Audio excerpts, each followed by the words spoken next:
Why, hello folks. There's been another Devstream 153, with, some news to cover, so I figured I'd go over that and give my own little take on it.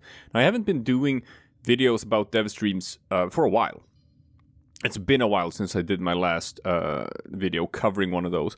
And I think that's partly just because of, what with the whole working from home and slowing down with updates and stuff. Like, to be honest, there hasn't actually been all that much news to cover. Because updates are slow, and they're to a large part like just talking about the same things that are like upcoming things, more long-term plans for spring. But we are getting closer to that, and it appears that like April is going to be a month where like there's actually going to be quite a lot happening. So that's neat. So there is actually some stuff to cover here. So let's just jump in and go over it, shall we? Yeah, let's just jump in. Big topic for this stream is our 8-year anniversary stuff. As the seasons change, we're getting into spring. Some Tenno will be wondering when they can return to their peak fashion frame form with some Easter-themed cosmetics, whether it's the bunny ears, which are available for a limited time, or the spring step ephemera. This will all be coming next week on all platforms, so Tenno can look forward to getting their limited time ears, and only a limited time. But I have to say, we do get a lot of community requests to make the bunny ears permanent, and we say no every time. Is it another it's no? It's like the Cadbury milk eggs, like people want them all year round, but that's a great thing. And then when they come around, you're excited, right? You're excited about them.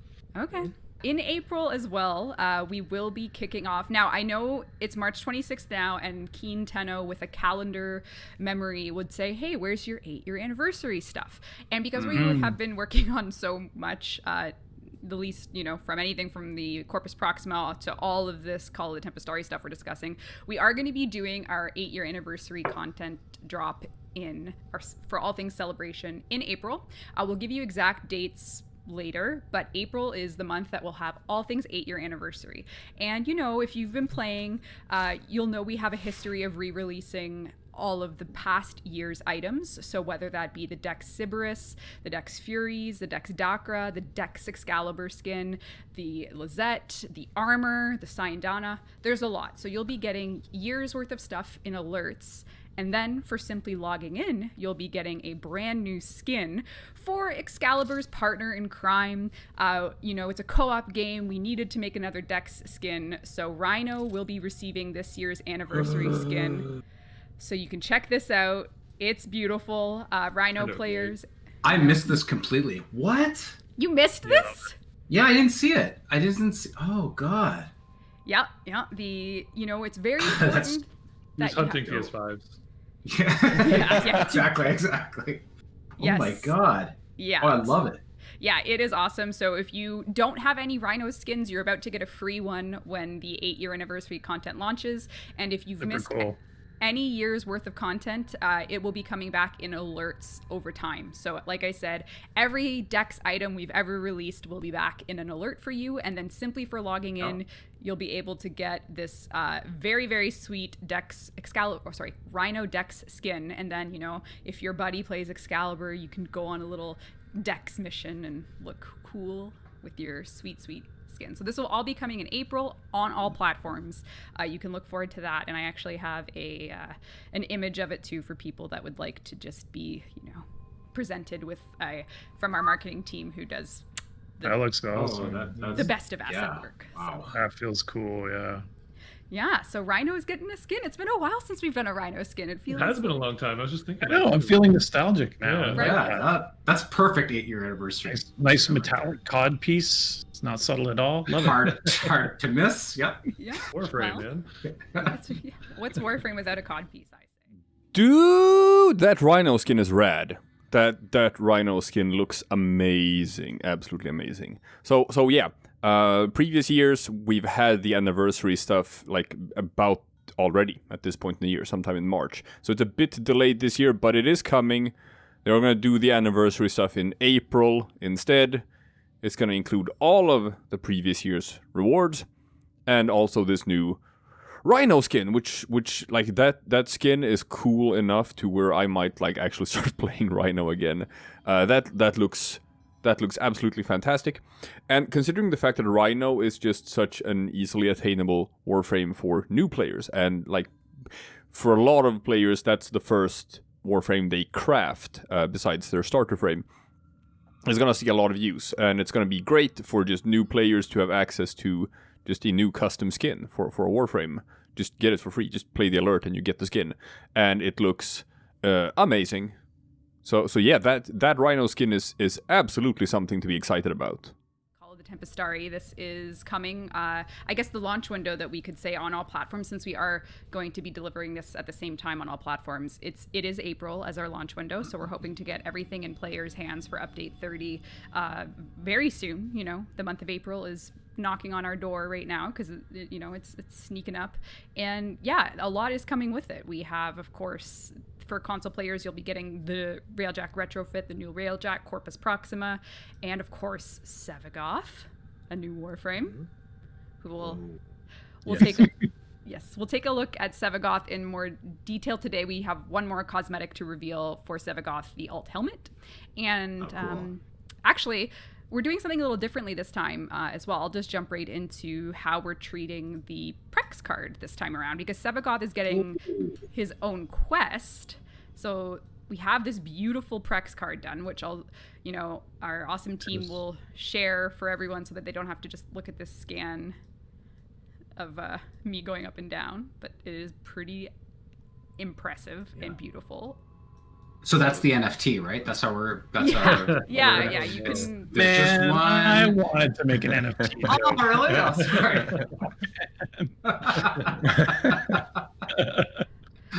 But all Prex cards will be coming in the new DE NFT. Okay. But Look, it hates that so much. I love it. It's fine. I'll get over it. It's cool. It's cool. I'm over it. But Prex card, we're not doing a Levirian this time. We have a quest as a home for the card. Is that correct, Steve? That's right. Yep. So we put the effort into Call of Tempestarii, which is a story about kind of this mysterious ancient vessel, and also has a really cool character and some really, really interesting, unique moments in the quest. It's a shorter quest, but we put the energy into that story instead of the Levirian, which I think is a trade-off that I would make again. But here we are, so we're going to put the Prex into the quest itself. Right. So if you want to earn this to put up in your ship, you'll be able to do so by playing the Call of the Tempestarii quest. Coming next month. Coming in April on all platforms. To all platforms, including even one that has yet to even exist, right? That's right. The April is also our launch month for the next generation Xbox build of Warframe. That will include Update 30. Yes. So if you play on Xbox Series X or S, you will be in April receiving Update 30 and the next gen build. So that is all coming in April. So when it comes to Sevagoth's alt helmet, which we'll take a look at right now, I'm just loading into the Granum Void. And then I'll, get my idle going. I'm just going to quickly turn the game down. I think the players are about to get a very loud situation here. All right, so we have Sevagoth. As we know, Sevagoth casts Sevagoth's Shadow, which I've actually customized. I apologize in advance, Jeff, that it's not the default colors. So as players know, they can expect Sevagoth is the headliner Warframe coming in Update 30. And as, you'll be no doubt surprised that alt helmets are very popular. Fashion frame, very important. So let's take a look at Sevagoth's alt helmet. Ooh. I think you'll find it very spiky, very piratey. Let's take a closer look. Get tighter there, yeah. It was cool. Liger, this is again for people who didn't know, Liger designed this Warframe. And they wanted to redesign the alt helmet once the story was kind of written for it to fit the themes of the cover, so. Oh yeah. So the quest comes out, and then eye patch. Yeah, like what were the elements that got redesigned and why, Jeff? I don't know how much I don't really want to give it away, but there's a bit of a pirate theme with the story, so. So the old eye patch. Wanted to be a bit on brand. On brand to have such a pirate style alt helmet. It has like a long ponytail too. That kind of matches Sevagoth's shawl situation. Shawl. Excellent. So this will be part of the Sevagoth collection and alt helmet as well. And then down the road, it'll be added to Nightwave. So if you're looking to get the alt helmet via Nightwave cred, then you can do that in a future rotation of the Nightwave. Yeah, I think this kind of this quest is a pretty cool kind of sneaky segue into the update to kind of follow it with the Corpus Liches. And yeah, I think just as the quest kind of developed and even just the gameplay structure of it, we realized this certain character was kind of becoming more and more important to the story. And I think even just kind of pivoted a bit on how we want to present the Liches. So we're kind of doing some last minute changes to try and give some more context and some more world building. I think will really help kind of the stakes of the Liches and the relationship. All right. Well, I'm going to mute you guys and just take a full screen takeover of something to look forward to. Here we go.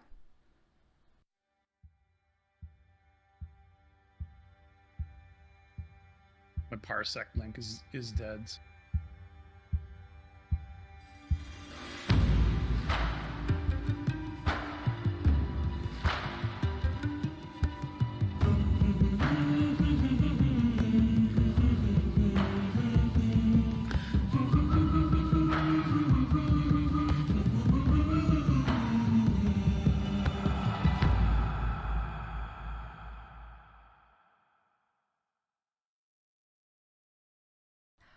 All right. So we have Vala coming with Call of the Tempestarii. That was your first look at Vala, and maybe your first listen at something that will be part of the update as well. So your eyes and ears were glued. You could take a look at Vala. Yep, she's the captain of the Corpus vessel on a personal mission to find the Tempestarii. So an integral character in Call of Tempestarii, obviously. Yeah. Steve said it was a small quest, but I think it's got a pretty good punch. You know, it's small, but it packs a punch for sure. It's gonna be awesome. So we're gonna go into this a bit more when we talk about like the upcoming Railjack changes and additions and stuff like that, because they're still working on it. They did the Railjack recombobulated and whatnot, but they're still tuning things. And one of the things that they're gonna add is like just more mission types, and to that effect, they're gonna add void storms as a new thing where you can open relics in the void with Railjack missions, and that's also gonna be tied into how you get Sevagoth, the new Warframe. So it's not in the game yet, but it's gonna be. And to that, they've tied this quest, Call of the Tempestarii. Seems to be more like an affair like Deadlock Protocol, since Steve talked about it being like a shorter quest kind of thing. And I kind of dig that. Deadlock Protocol was one of my favorite updates of the past year. I really liked it. It's encapsulated. It's not that long, but it's a really good experience. It's encapsulated. It's not that long, but it's a really good experience, and it's a nice addition to the lore, expanding the world and stuff. With this one, this seems to be pirate themed, as Sheldon said as well. I'm sure there's something implied with like that little thing they showed at the end there with the partly with the music, right? Because people have been listening to that and like trying to parse what that means. Some people are saying that like that sounds like a sort of pirate sea shanty thing, which would, hey, with the Sevagoth alt helmet with the eye patch and stuff, there's like that's definitely it.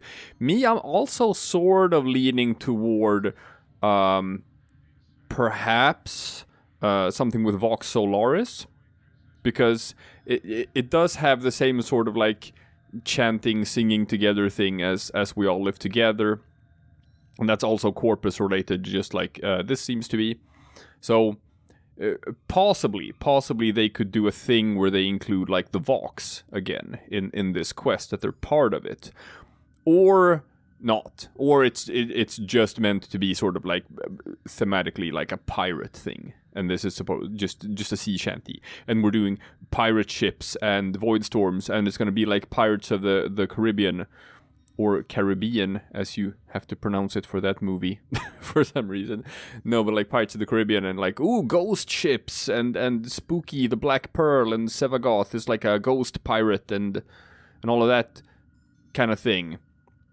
Right? That could be what they're going for with this quest, which could be, that could be fun. It's a bit different. But if they're gonna do a pirate thing with ghost ships and pirate ships, the Void is absolutely where you would put that. So, all right. Looking forward to it. It's probably gonna be fun. Now let's dive into what people have more opinions about, which is Railjack and how it works nowadays, and what's good about it, what isn't good about it, and like what could be better, I guess, right? So let's jump back in. For example, once players got their hands on their Lich as their crewmate, they would like their Lich to be on call as well, which is a feature right now that you can assign a certain crew member the ability to join you on your on-call missions, and we are working on that. So this is just some, quick list of feedback and things that are in progress. I think that came in. I think that's ready to go, probably with Tempestarii, if I'm not mistaken. See. Well, hopefully. But it is coming. I know, Jeff, there were some questions about, okay, how are we going to let Liches be more than defenders? And I believe it's all anim at this point, like animation. Yeah, there's just some new content we'll have to make for it to support that. Yeah, they're huge. They're huge compared to like the Warframe scale or the other scale. So we have to kind of create some custom harness setups for them and whatnot. And they're just too big for the harnesses? They're just too big. Yeah. Yeah. But it's in the works, so. Okay. So beyond defender for crew. So we'll see with that one. Like, they didn't say it's coming, right? It didn't say like, oh yeah, that's something we're gonna do. I didn't get that impression. They said that basically they're looking at it and trying to determine if it's gonna be possible or not. I don't think we're there yet. Like I said, or like Jeff said, it's just like the animations don't work because Liches just are built so much differently from other character models.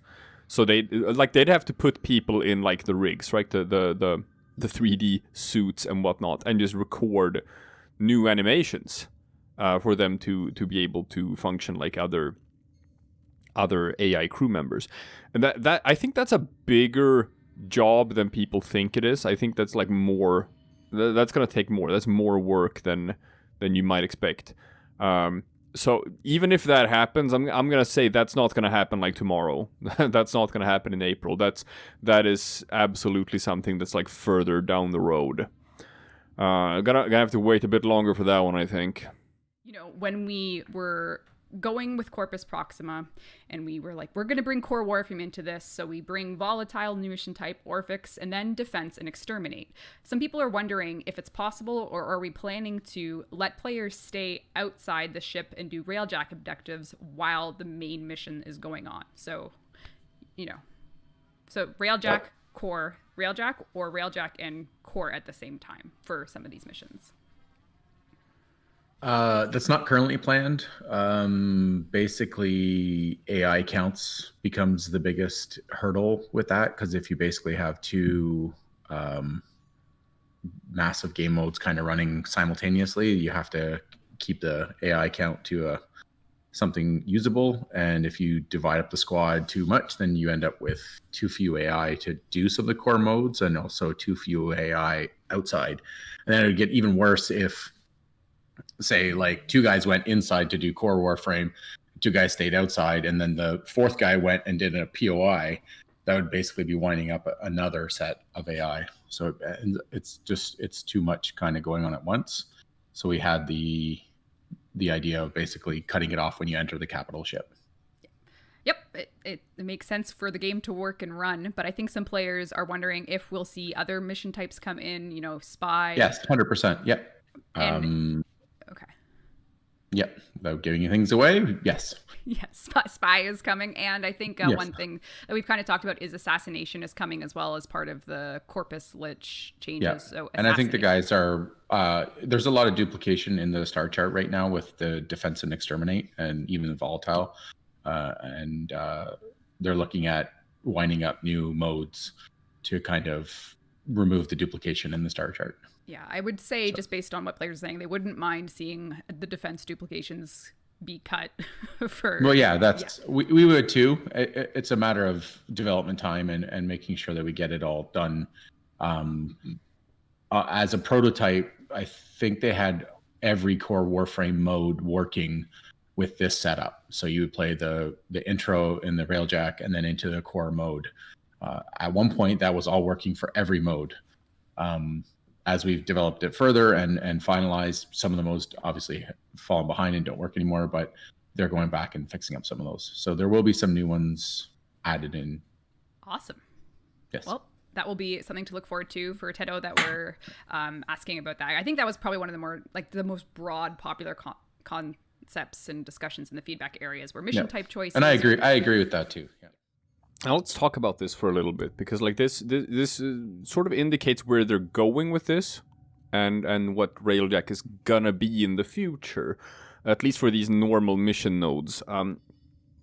Obviously, if you look at what it has been for the past year or so, it's just like an exterminate mission. You just have to kill a bunch of fighters and cruise ships and occasionally complete like a secondary objective. Seems like they're moving away from that design-wise. They are more into the idea now of this 2 missions, right? That you have a Railjack section of a mission, and then you move into the normal Warframe gameplay. So you have both. And I guess the idea is that they want it to be more... They want it to feel more like playing Warframe, right? Because otherwise, like playing Railjack just feels like you're playing a different game, basically. And so this is to make it more accessible to players and probably make them feel like it's more fun to play it. At the cost of the actual Railjack section being less important, I would say.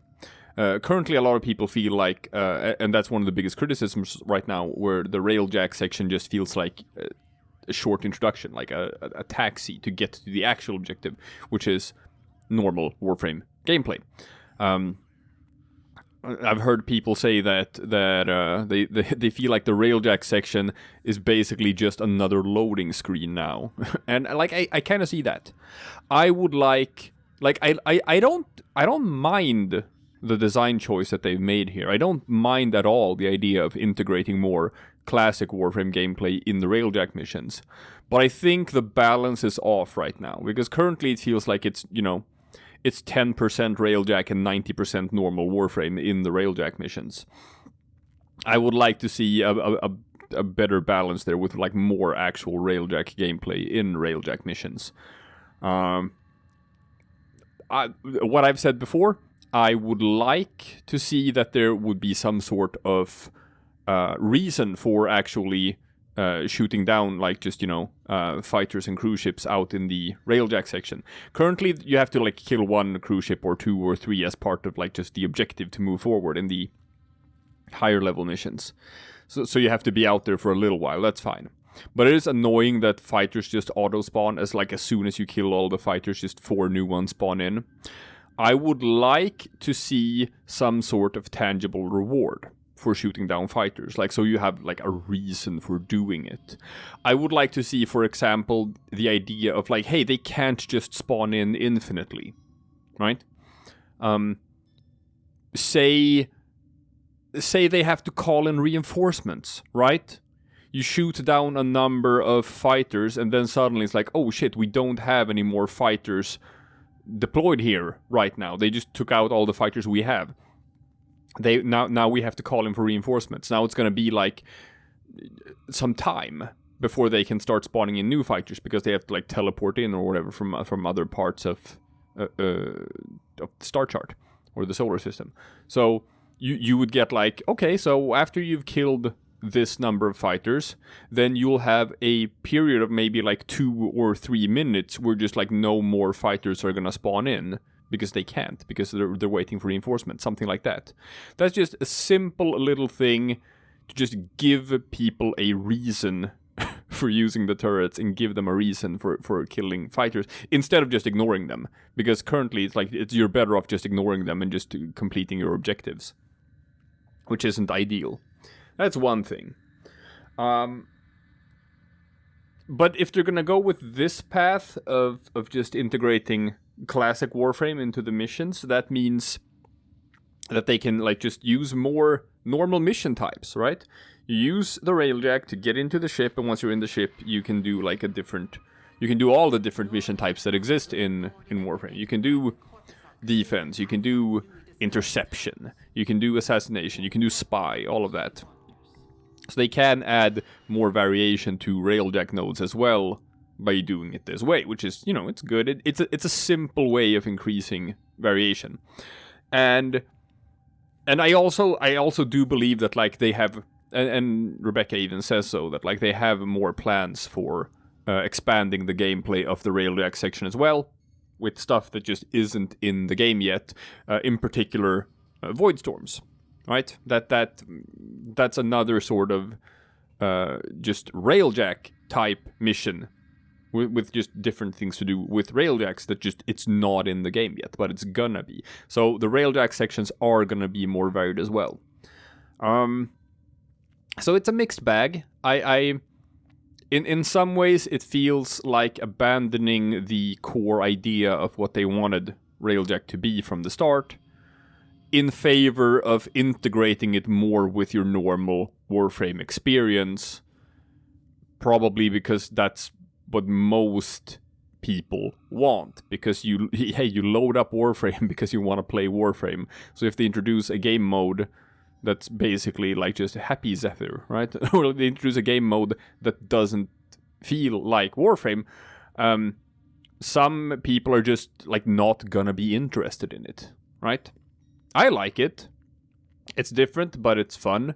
But some people are just no, that's not why I play Warframe. I play Warframe because I want to run around with my Space Ninja and shoot things. So if this is a way of just getting more people to explore the Railjack parts of the game, then it's probably a fine initiative. I don't mind it. Like I said, I would like the Railjack sections to be more.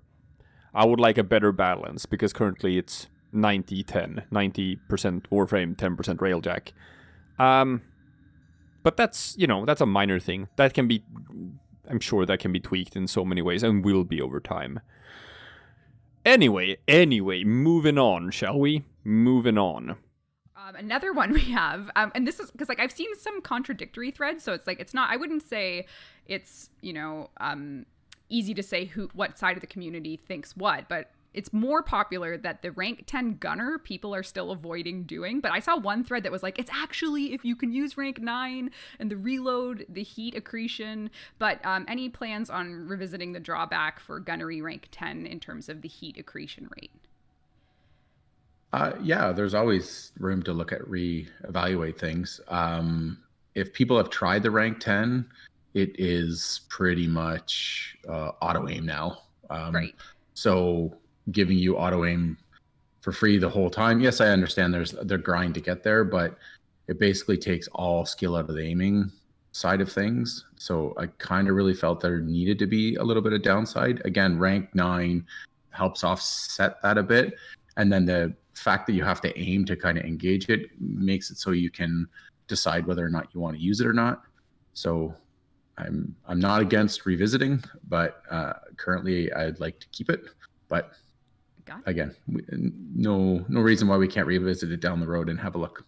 I just saw someone in chat saying, "Oh, please, artillery while pilot," and I think a lot of people for the. I've seen a lot of Yeah. I've seen people really want that as well. Playing a lot of solo lately, working on the quest. It's pretty funny. To kill the cruise ships, you have to jump on your super weapon, and I keep forgetting to tell my AI pilot to stop piloting the ship. So I do the whole mission flying, and then I'm like, okay, I got to kill the cruise ship, jump off, and by the time I get on the gun, the pilot has taken me away. So that's also something we need to fix, but it would be nice. We could just add friendly fire. Like your pilot starts moving, you just go behind him. Nothing personal, pilot. I'll make you pay for that mistake. Yeah. I thought I made you rank 5.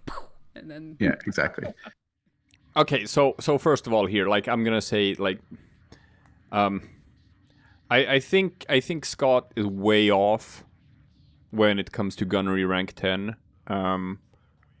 I don't like the idea of just putting 500 intrinsic points into an upgrade, and then it's actually a side grade. That it's like the final most expensive upgrade. And to be honest, auto aim, while being, somewhat helpful, it's not really a problem, because aiming with a railjack isn't all that hard in the first place. It actually isn't. Not when you do it for a while. It's probably a bit harder for the people in the side turret slots, because hey, the pilot can just pilot and shoot at the same time.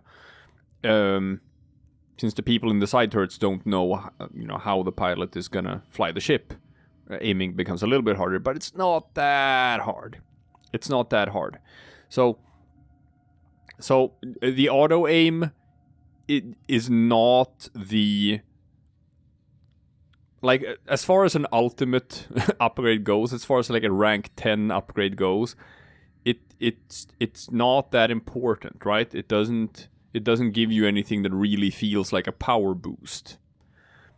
But if it also comes with a drawback, then for most players, upgrading to rank 10 is gonna feel like a net negative. Like, it is a small plus and a big minus. That's how it's perceived for most people, which is why they just don't do it and just don't upgrade to rank 10. And it's kind of an issue as well, because it's not like with mods where you can just remove mods if you don't like them. It's not like with operator focus, where you can just select or unselect nodes or whatever. Once you click that button and gotten rank 10 in your gunnery, you can't undo that. Now you're at rank 10 and that's it. And then when you realize that you shouldn't have, that feels bad for people. That feels bad. So I absolutely agree with the greater community here that, like, no, you should not add a drawback to this, where it's like, just, it's supposed to be an upgrade, right? That's why you spend 500 intrinsic points on clicking on it, because you're supposed to be getting an upgrade for doing it. I do not understand why the idea is that it should be a side grade. That's not how upgrades work. No, I don't agree with that at all. When it comes to piloting and AI crewmates, and I super agree with what Scott said, where you try to shoot a cruise ship, you run down to your artillery cannon, you want to fire it, and while you're charging it up, your AI crewmate starts piloting the ship and flies away. It's awful when it happens. It's absolutely awful. And I'm glad that he has experienced the same thing that I have. And as a result, they're gonna take a look at that and see if they can make that not happen, because that is such a feel-bad moment when you're playing solo. So yeah, good on you for that one. Now, that being said, the idea that, like, not being able to shoot the artillery cannon from the pilot seat as a solution, because that means you just never leave the pilot seat. I don't think that's true. Because currently the way this has been set up, like, you absolutely have to leave your pilot seat, because most of the mission, doesn't even take place on the railjack. For Grineer missions, yeah, that might mean that you can do the entire mission without leaving the pilot seat. But is it really that big of a difference if you just leave the pilot seat, walk 1 meter, and just jump into the cannon, fire, and then walk back into the pilot seat? Is that really that big of a, like, difference design-wise? I don't think it is. I don't see, like, it's the illusion of complexity rather than actual complexity, right? You just add another tedious step that kind of doesn't need to be there. I would suggest, like, no, let people shoot the artillery cannon from the pilot seat, but instead, like, just, you know, come up with other reasons for why they occasionally during the missions have to leave the pilot seat. Just to come up with other things for players to do that they can't do from the pilot seat. Because that would fix a lot of the problems. If you can just shoot the artillery cannon while you're piloting, will make it a more pleasurable experience. Or you can do the other suggestion, which is like allow a gunner or like to just fire the turrets while they're sitting down there in the artillery seat. Because currently, if someone is just manning the artillery cannon, they're not doing anything else in the mission. They're just waiting to shoot at cruise ships. Otherwise, you're just idle, basically. But they're looking at it. They know it's an issue, and there are a number of different ways you can solve this. So I guess we'll just have to see how they solve it. We'll find out. It's not the biggest deal. It's not a major thing. So yeah, we had a lot of complexity. We changed the flow so that dry docks were in relays, and this kind of blew a hole in some of the way our matchmaking and squad management worked. So that required a lot of painful iteration, I think, and some of those hot fixes, I think, were a bit of tense moments here at the studio, trying to solve all those combinations of go back to dry dock at dojo, relays, launch directly from your ship with a client, without, and so on and so forth. So definitely grateful to our patient PC audience who worked through that. And of course, our team who actually has been working through and resolving all those issues, as well as changing how the reward structure works and all those other things that the team did.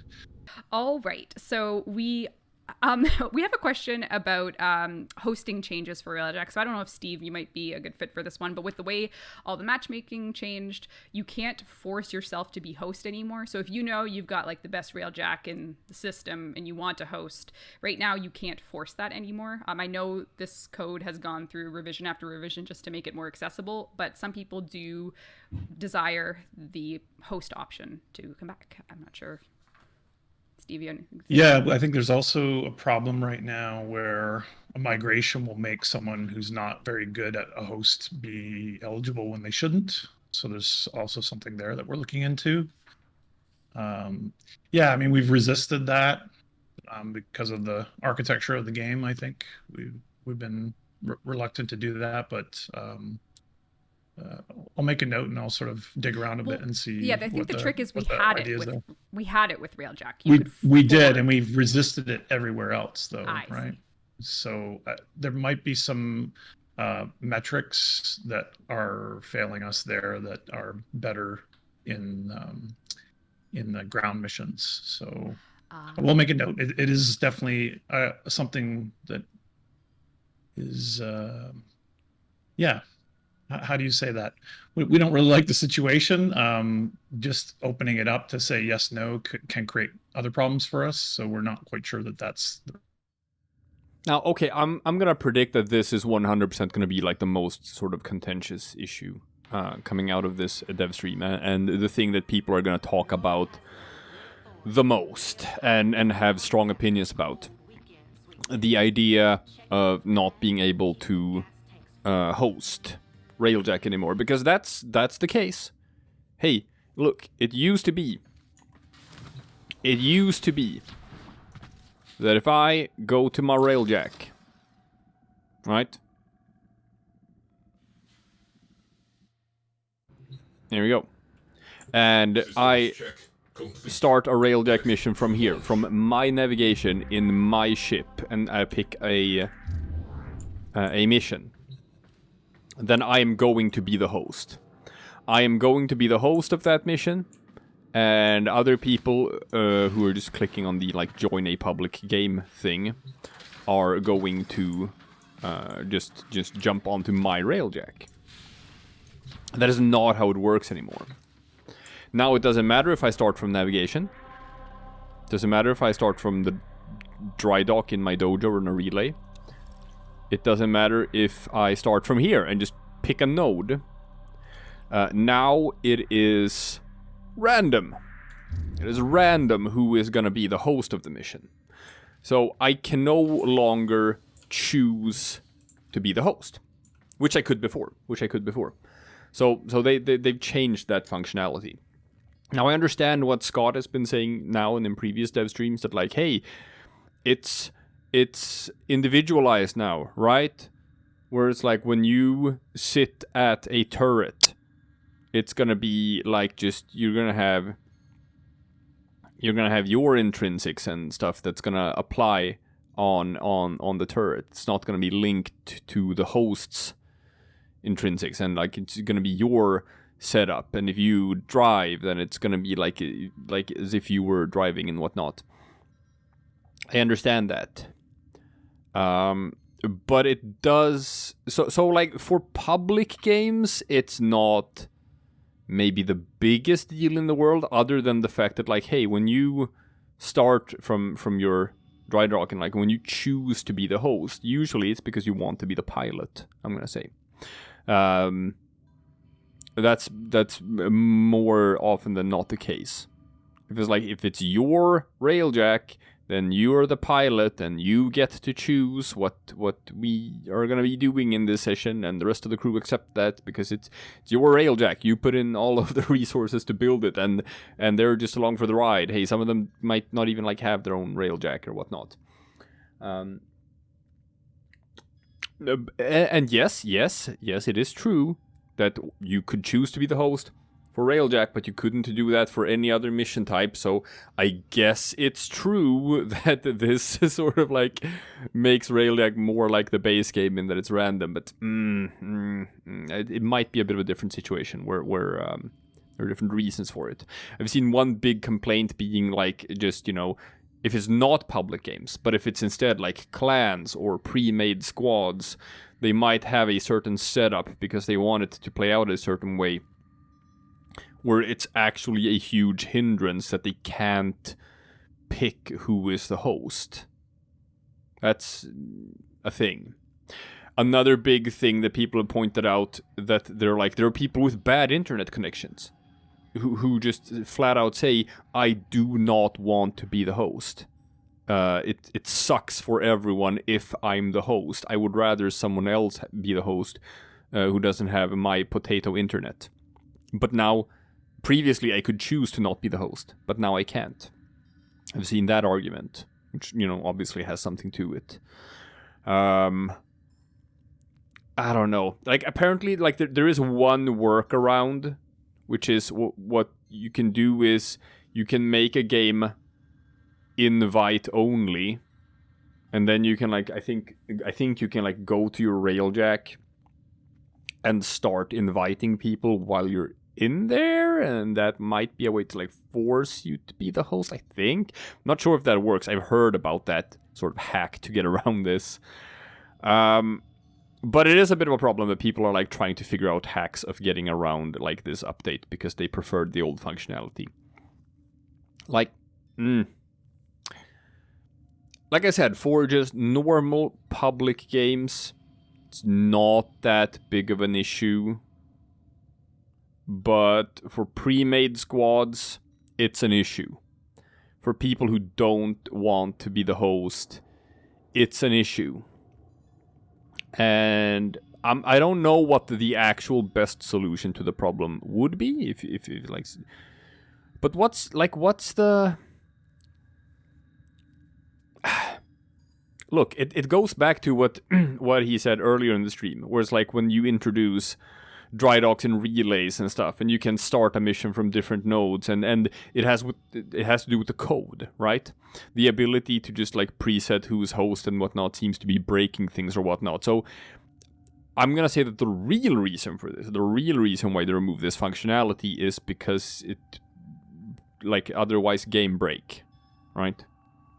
A game not work when you still have this functionality. And also have, like, dry docks and relays, I guess. So, it caused too many problems or too many things that have to, like, sync up perfectly and whatnot. So they just took it out. but and then they have to justify that some way, and the justification becomes where it's like, oh, now it's more in line with the normal way of playing Warframe, where you can't pick who's the host or whatnot. No, but in normal things, we don't have like a big car that one of us built, and he wants to drive the car. I don't know, man. I don't know. I've seen people say that, like, no, like, Steve is missing the point, where it's like, he just doesn't understand why people want this. I think he does understand why people want it. I think in this case, it's less of a case of should we, and more of a case of can we, and that's the actual problem. So, I don't know. This is gonna continue to piss people off, I think. I think people are going to continue to not be happy about this change. So it's more a case of like, just are people willing to just accept it and just play it anyway,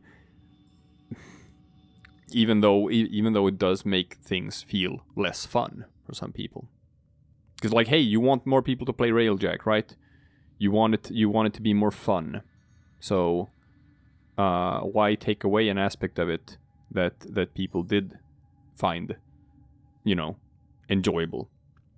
It's kind of the same idea as the rank 10 gunnery, right?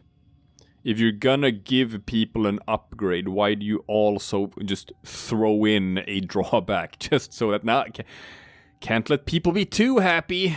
No. Can't give them too much good stuff without also forcing them to eat a bit of crow, because like for some reason it's important that they also have to feel bad when they feel good. I don't know.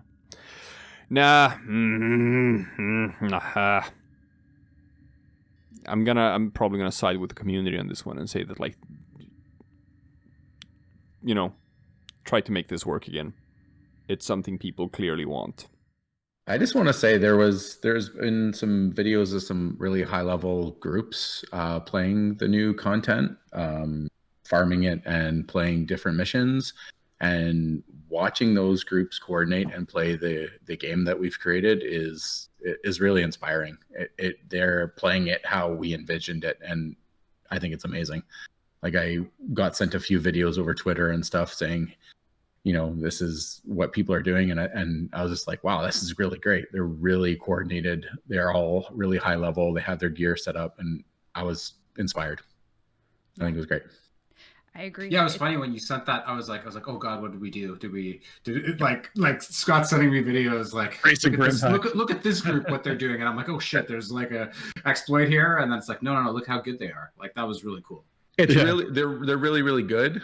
In that video, also, it does demonstrate that there is a bug with stuff that we are looking at, but I don't know how we're addressing it. So yeah, it is on the Trello board. So there's 2 points of interest that fire off the reward script 7 times. Yeah. So there's only in the whole Railjack game, 2 of them do this. So it is a bug. Should be fixed. Yeah. So it is fixed now? I believe it is fixed. It only affects 2 things. So, like, you're still getting credits. You're still getting a whole bunch of... Yeah, there's just a few things that you're not going to get a ton of, the duplicates over and over. But watching them play it was just like, wow, this is great. It's like watching a really high-level, skilled person go through the normal game. Watching someone flow through the game and destroy a level is just like, wow, look what we've created. Yeah, and I feel like players are kind of getting there with the Railjack stuff, and a really highly coordinated co-op group. Watching them go through it is really, really awesome. Mm. No, like, I agree. Like, when I know that most Warframe players still aren't really doing all that much with Railjack. I've seen that. I see it in my comment sections every day where people are like, "Yeah, I'm just not that interested in Railjack." But you like, hey, check it out, because like when it works, it really does work, and it's super fun. And now that they've integrated more of the core Warframe experience in the Railjack missions, it's like you're doing yourself a disservice if you're not checking it out. Because it really adds another layer to this game. Not to mention that, like, hey, just from playing a little bit of the new Corpus Railjack missions, seems to be a really, really good way of farming both credits and endo. Those missions just dump credits and endo on you, like, by the truckload. So if you want a new way of farming endo, you're tired of running the arenas in Sedna and whatnot, just, hey, do some Corpus Railjack. You're gonna get, like, a million billion endo. That's a thing. Anyway, I think like that, like there were some other stuff covered in this dev stream, but not anything sort of major. I think those were the big points to hit, and those are the big points I wanted to comment on. So, you know, that's about it for this video. And, you know, tune in again tomorrow for something completely different.